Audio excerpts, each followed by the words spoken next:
The narrative of Nikola Tesla begins not in the industrial clamor of America, but in the rural quietude of Smiljan, a village in the border country of the Austrian Empire, modern-day Croatia. Born in July 1856, allegedly during a lightning storm, a detail often mythologized but symbolic of his life's work, Tesla's early environment was a crucible for his later obsessions. His father, Milutin Tesla, was a Serbian Orthodox priest, a man of rigid discipline who possessed a prodigious memory and a penchant for philosophy. He expected Nikola to follow him into the clergy, a path that the young inventor viewed with dread. However, the true genesis of Tesla's inventive capacity lay with his mother, Juka Mandic. Though she had never received a formal education, Juka was a woman of remarkable practical intelligence. She created intricate tools for household management and possessed the ability to memorize lengthy Serbian epic poems. Tesla frequently credited his own eidetic memory and creative visualization skills to her genetic influence. This eidetic ability allowed Tesla to construct machines entirely in his mind, running them for weeks in his imagination to check for wear and tear before ever committing a design to paper. The trajectory of his life shifted dramatically during his adolescence in Gospic and later at the Higher Real Gymnasium in Karlstad, Karlovac. It was here that Tesla's fascination with electricity was ignited by physics demonstrations, but his path to engineering was nearly cut short. At the age of 17, shortly after graduation, Tesla contracted cholera. The epidemic was devastating, and Tesla was bedridden for 9 months, hovering near death. In a moment of desperation, his father promised that if Nikola survived, he would be permitted to study engineering instead of entering the priesthood. Tesla recovered, and the promise was kept, altering the course of technological history. At the Technical University at Graz, Austria, Tesla began his formal training. It was here that he first encountered the Gramme dynamo, a direct current, DC machine that functioned as both a generator and a motor. Tesla observed the machine sparking violently at its brushes, a common inefficiency in DC motors of the time. He boldly suggested to his professor that the commutators, the mechanical switches that reverse the current, were unnecessary. His professor ridiculed him, comparing the idea to a perpetual motion machine. This rejection spurred Tesla into a period of intense mental simulation. For years, he grappled with the problem of creating a motor that could operate without the sparking brushes. The solution came to him in Budapest in 1882. While walking through a park and reciting Goethe's Faust, the concept of the rotating magnetic field flashed into his mind. He visualized a system where alternating currents out of phase with one another could induce a magnetic field that rotated in space, dragging the rotor, with it without the need for physical contact. He drew the diagram in the dirt with a stick, the blueprint for the induction motor that runs much of the modern world today. In 1884, Tesla boarded the SS City of Richmond bound for New York. The voyage was fraught with misfortune. He was robbed of his luggage and arrived in Manhattan with only 4 cents in his pocket, a few of his own poems, and a letter of recommendation from Charles Batchelor to Thomas Edison. The letter reputedly read, "I know 2 great men, and you are one of them. The other is this young man." New York City in the 1880s was a chaotic web of overhead telegraph wires and unbridled capitalism. Tesla secured employment at the Edison Machine Works on the Lower East Side. The culture clash between the 2 men was immediate. Edison was the Wizard of Menlo Park, a proponent of trial-and-error experimentation who famously said invention was 1% inspiration and 99% perspiration. Tesla, by contrast, was a theoretical purist who despised empirical groping when calculation could provide the answer. The relationship disintegrated over a financial dispute that has become legendary in the history of labor and invention. In 1885, Tesla approached Edison, or his managers, with a proposal to redesign the company's direct current generators.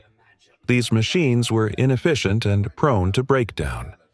According to Tesla's account, he was offered a staggering bonus of $50,000, equivalent to over $1.5 million today, if he could successfully improve the design. Tesla worked feverishly for months, sleeping only a few hours a night, and successfully re-engineered the dynamos, vastly increasing their efficiency and output. When he went to collect his reward, the offer was retracted. Edison, or his manager, reportedly laughed and told him, "Tesla, you don't understand our American humor." Instead of the bonus, he was offered a 10-week raise. Disgusted by this breach of integrity, Tesla resigned immediately. His diary entry from the time contains a single, stark finality: "Goodbye to the Edison Machine Works."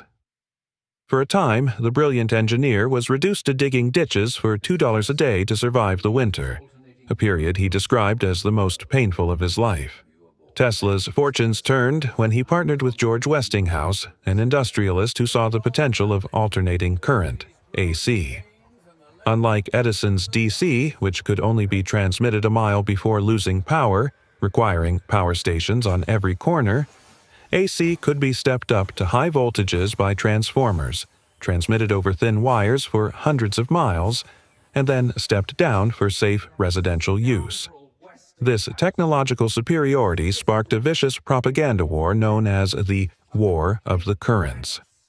Edison, threatened by the obsolescence of his DC empire, launched a campaign to paint AC as deadly. Edison's tactics were gruesome. He colluded with Harold P. Brown, an anti-AC activist, to stage public demonstrations where animals were electrocuted using Westinghouse's AC generators. Brown wrote letters to Edison orchestrating these events, assuring him that the experiments would result in the cutting off of AC circuits.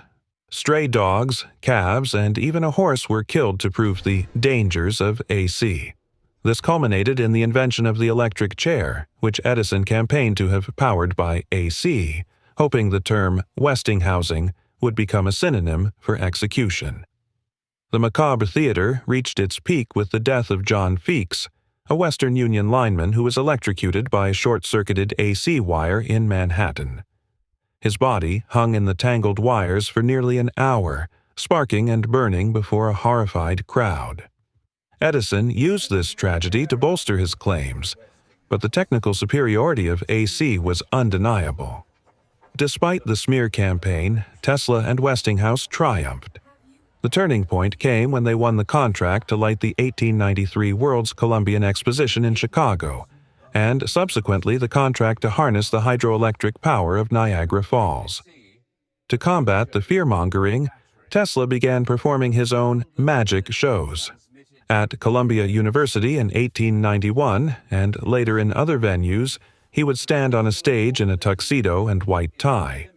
Grasping a terminal connected to a high-frequency coil, he would allow hundreds of thousands of volts to pass over his body, causing him to glow with a spectral aura, yet leaving him unharmed due to the skin effect of high-frequency current. He would light bulbs held in his bare hands, proving that AC, when manipulated correctly, was a tool of creation, not destruction. But as the 19th century closed, Tesla's interests shifted. He had conquered the transmission of electricity through wires. Now he wanted to transmit power through the Earth itself. By 1895, Tesla had established a new laboratory at 46 East Houston Street in Manhattan. It was a vibrant, chaotic space, filled with the ozone smell of high-voltage discharges and the hum of his latest obsession: oscillators. Tesla had moved beyond mere electrical resonance, the principle behind the Tesla coil, and was now investigating mechanical resonance, the idea that physical objects have a natural frequency at which they vibrate. His device, the electromechanical oscillator, was a steam-powered generator designed to be more efficient than any engine in existence. Unlike a standard engine that used a crankshaft to turn a piston's motion into rotation, wasting energy on friction, Tesla's oscillator used a piston that floated on a cushion of steam, vibrating back and forth at high speeds to generate electricity directly. The device was deceptively small. Some versions were no larger than an alarm clock or something that could fit in an overcoat pocket. yet the forces it contained were immense. The casing had to withstand pressures of 400 psi and temperatures exceeding 200 degrees. The laboratory at 46 East Houston Street became a gathering place for the elite and the curious. One of Tesla's frequent visitors was the author Mark Twain, Samuel Clemens. Tesla and Twain struck up a friendship based on mutual intellectual curiosity. In one reported incident, Tesla invited Twain to stand on a platform connected to one of his mechanical oscillators.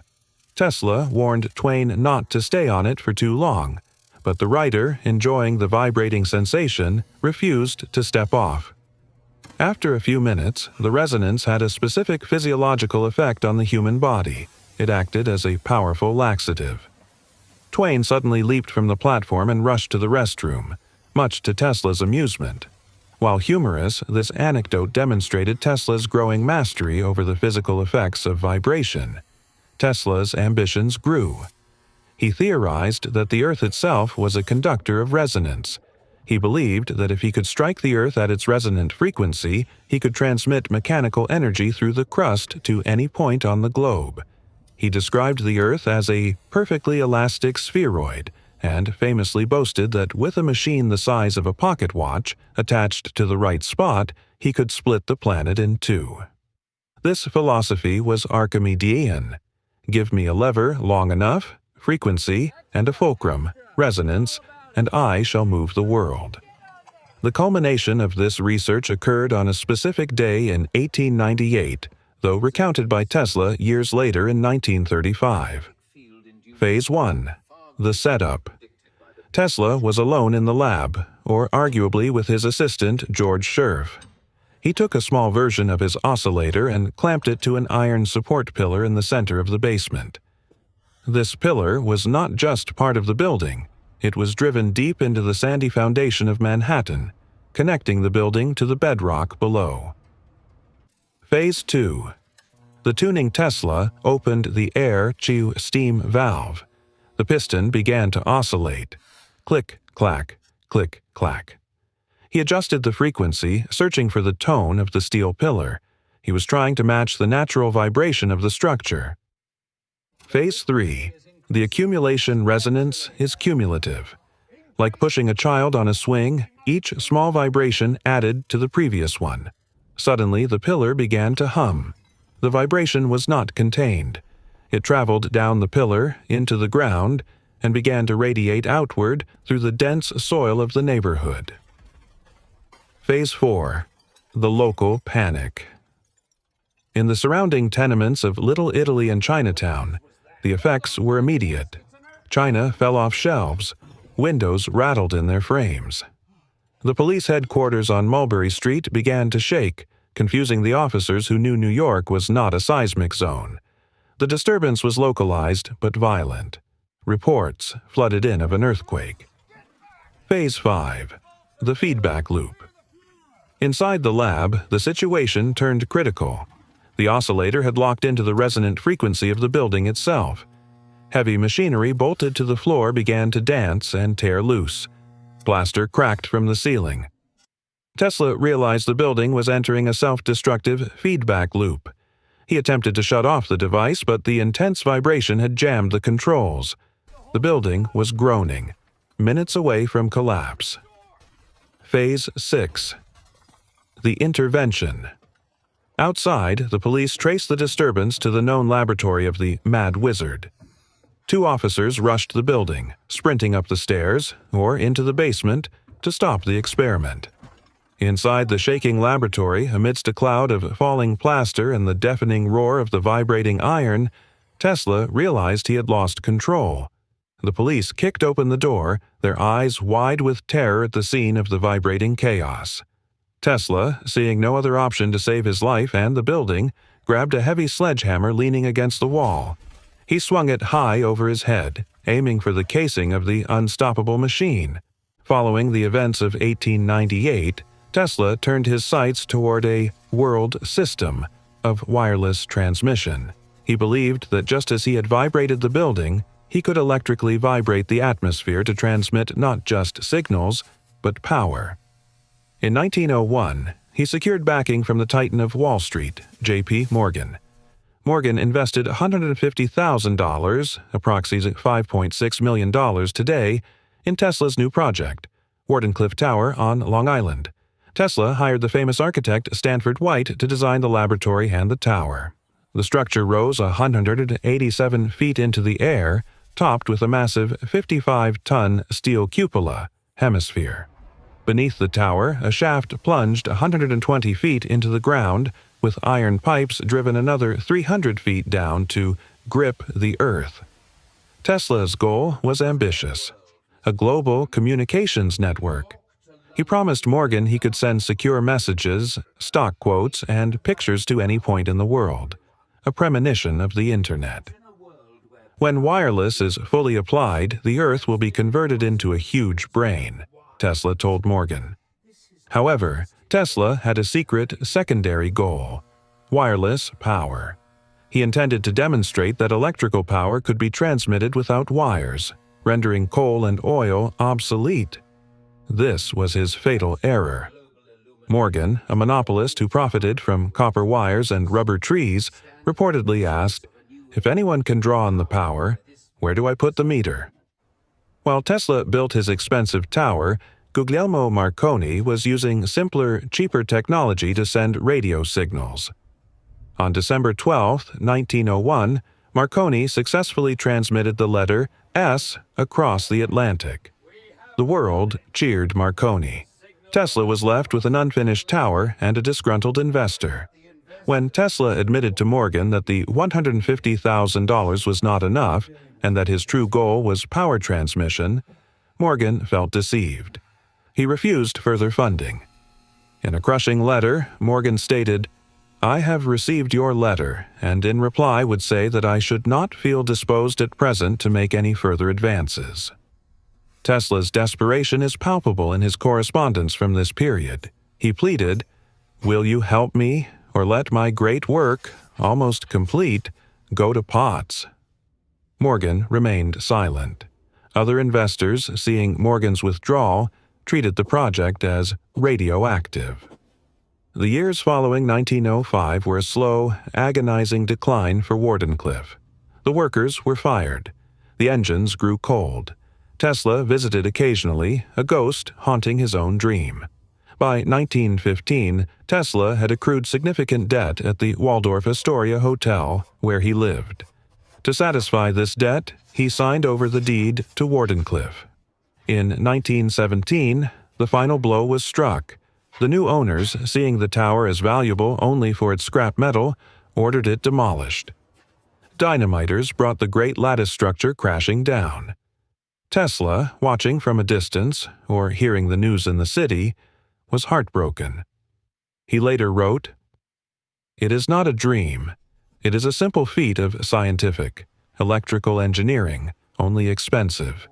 The world was not ready for it." The destruction of Wardenclyffe marked the end of Tesla the industrialist and the beginning of Tesla the prophet, a man who, having lost the ability to build, began to weave terrifying visions of the future. As the clouds of World War II gathered in the 1930s, Tesla re-emerged in the public eye with a new, terrifying proposal. He claimed to have invented a weapon that could end all war. The press dubbed it the death ray, a term Tesla detested. He corrected reporters, explaining that standard rays, like light, dissipate over distance due to the inverse square law. His weapon, he insisted, used particles. He named it teleforce. Tesla's description of teleforce was remarkably detailed for a theoretical device. It was not a laser. It was a charged particle beam weapon. Open-ended vacuum tube. Allows particles to exit the machine into free air without scattering immediately. Charging mechanism. A method to charge microscopic pellets, tungsten, mercury, to millions of volts. High-voltage generator, capable of producing 50 to 60 million volts to propel the particles. Electrostatic repulsion, a tremendous electrical repelling force to keep the beam focused and non-dispersive. Tesla claimed this beam would be thinner than a hair, but carry trillions of watts of energy. He boasted it could destroy an army 200 miles away or bring down 10,000 airplanes instantly.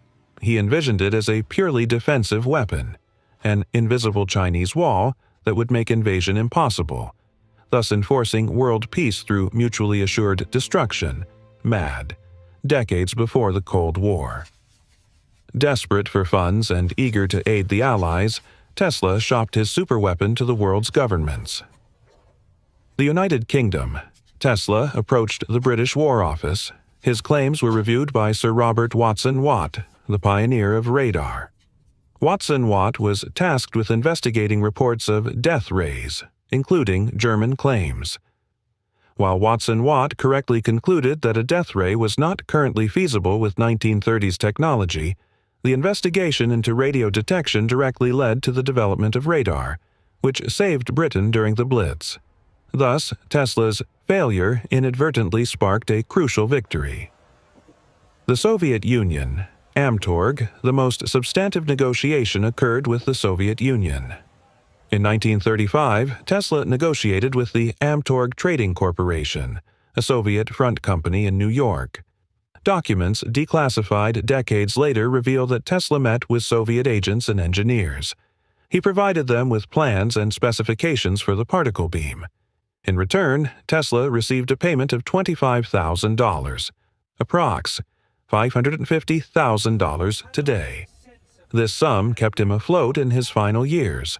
Soviet engineers were reportedly intrigued, but unable to build a working prototype due to the immense power requirements. Tesla's pursuit of the death ray highlights a tragic paradox. The man who had illuminated the world was now trying to sell a tool of annihilation to save it. He wrote to J.P. Morgan, Jr., the son of his former patron, in 1934, claiming, "The flying machine has completely demoralized the world. The new means I have perfected afford absolute protection." His pleas were largely ignored, viewed as the ramblings of a senile genius. By 1934, Tesla had moved into the Hotel New Yorker, occupying room 3327 on the 33rd floor. Westinghouse, perhaps out of guilt or respect, paid his rent and a small stipend. His world had shrunk from the vast laboratories of Colorado Springs to a two-room suite. Tesla's behavior became increasingly eccentric. He was a germaphobe who used 18 napkins to wipe his dining table. He was obsessed with the number 3, walking around the block 3 times before entering a building. But his most profound connection was with the city's pigeons. Tesla spent hours daily feeding pigeons in Bryant Park and at St. Patrick's Cathedral. When he was too ill to go out, he hired Western Union messengers to distribute the seed. Among the flock, one bird captured his heart, a white pigeon with light gray wingtips. Tesla's description of this bird transcends the scientific and enters the mystical. He told his biographer, John O'Neill, "I loved that pigeon as a man loves a woman, and she loved me. As long as I had her, there was a purpose to my life." In a story that blurs the line between hallucination and metaphor, Tesla claimed the bird flew into his room one night to tell him she was dying. As she passed, he reported seeing a fierce beam of light shining from her eyes. A light more intense than I had ever produced by the most powerful lamps in my laboratory. When the bird died, Tesla said something went out of him. He knew his work was finished. Prior to the New Yorker, Tesla had lived at the Governor Clinton Hotel. By the time he left, he owed the management approximately $20,000 in back rent. Unable to pay, Tesla offered them collateral. He presented the manager with a wooden box. He told them, with absolute gravity, that inside was a working model of his death ray, Teleforce. He warned them that the device was worth a fortune, but was extremely dangerous. "If you open it without the proper precautions," he reportedly said, "it will detonate." Terrified, the hotel management accepted the box and locked it in their vault. They were too afraid to open it, and too respectful of Tesla's reputation to question it. For years, the box sat in the dark, a silent sentinel of Tesla's ability to manipulate reality through fear and reputation alone. We return to the basement of 46 East Houston Street. The year is 1898. The police are at the door. The building is shaking violently. Tesla swings the sledgehammer. Crash! The heavy iron head strikes the casing of the electromechanical oscillator. The cast iron shatters. The steam escapes with a violent hiss and the piston seizes. Instantly, the rhythmic drive stops. The feedback loop is broken. The building groans one last time and settles. Silence rushes back into the room, save for the heavy breathing of the inventor and the settling dust. The police officers, wide-eyed, asked what had happened. Tesla, regaining his composure, turned to them and calmly said, "You just missed an interesting experiment." He directed his assistants to tell the police it was an earthquake. The officers left, baffled, but the legend of the earthquake machine was cemented. Decades later, on January 7, 1943, the end came for Nikola Tesla. In room 3327 of the Hotel New Yorker, he had hung a "Do Not Disturb" sign on his door. A maid, ignoring the sign, entered to clean and found the 86-year-old inventor dead in his bed. The news of his death triggered a silent alarm within the U.S. intelligence community. World War II was raging. Tesla had spent the last decade bragging about a death ray that could destroy airplanes. The FBI and the Office of Alien Property, OAP, moved instantly. The OAP seized all of Tesla's belongings, over 80 trunks of documents and apparatus. They were terrified that Nazi sympathizers or Soviet agents might get to the Teleforce plans first. The documents were hauled to a Manhattan warehouse. The government tasked Dr. John G. Trump, an MIT professor and uncle to Donald Trump, with reviewing the papers. Trump spent days combing through the notes, looking for the weapon. Finally, the investigators turned their attention to the mysterious box in the Governor Clinton Hotel vault, the one Tesla had warned would detonate. With bomb disposal protocols likely in mind, the box was retrieved. Dr. Trump pried open the lid. Inside, there was no particle beam. There was no explosive. There was only a Wheatstone bridge, a common multi-decade resistance box used for measuring electrical resistance. It was a standard piece of Victorian-era lab equipment, decades old and utterly harmless. Tesla had bluffed the hotel. He had used his reputation as a mad scientist to pay his rent with a piece of junk, banking on the fact that no one would dare check his work. It was his final, silent, American humor joke on a world that had commodified his genius. Dr. Trump's final report concluded that Tesla's papers were primarily of a speculative, philosophical, and promotional character, and contained no sound, workable principles for a weapon.